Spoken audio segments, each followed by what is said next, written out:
Ranidel Rosal de Ocampo, si RDO, ang pambansang siko, isa sa mga masasabi nating OG stretch bigs ng Philippine basketball.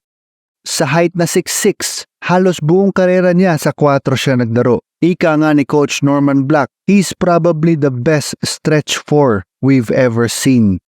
Isa kasi siya sa mga bigs na may tira sa labas, magaling sa perimeter at may post moves, pero pinili maging sandata ang 3 ball sa panahon na di pa ganon ka-trigger happy ang larong basketball. Isa sa mga masarap kakampi pero ayaw mong kalaban, lalo na pag asa loob, maganda ang footwork at matulis ang shiko. Bibigyan ka rin talaga kasi may pagka-pisikal, lalo na pag inunahan mo. Kaya nga natawag na pambansang siko. Ito yung matapos niyang sikuhin yung Kuwaiti player na si Abdulaziz Alamidi matapos ng cheap shot nito sa kanya at kay Terence Romeo noong 2015 FIBA Asia Championship.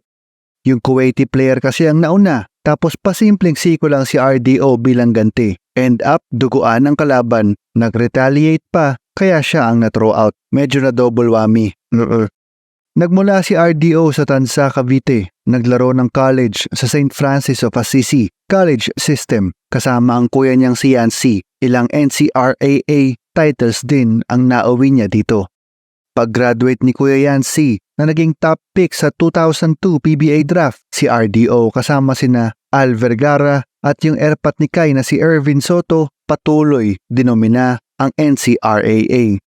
Pagtapos ang decorated collegiate career niya, na-draft siya ng FedEx Express bilang 4th overall pick noong 2004 PBA draft.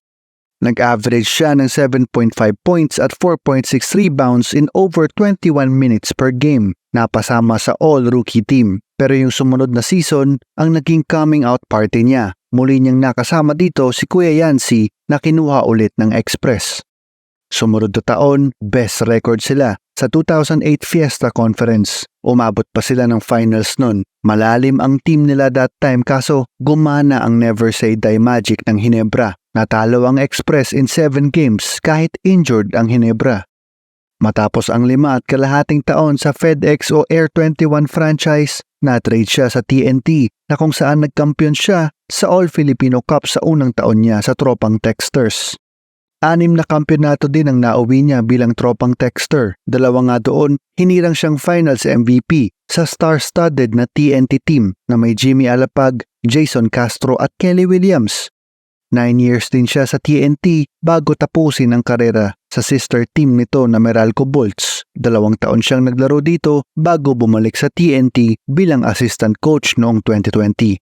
Long-time member ng Gilas Pilipinas, parte ng 2013 FIBA Asia Championship silver medalist team na tumapos sa Korean Curse. Naglaro din siya sa 2014 FIBA World Cup sa Spain at parte din ng 2015 FIBA Asia. Unorthodox na galawan pero nakakaiwan. Shooter pa. Isa siya sa mga pioneer stretch bigs ng Pinas. Baka nga the best stretch big pa. Yan si Ranidel de Ocampo. Aisha Plok, Luis Ascona sa sulat ni Ryan Garcia. Hanggang sa susunod na episode ng Jump, Balero.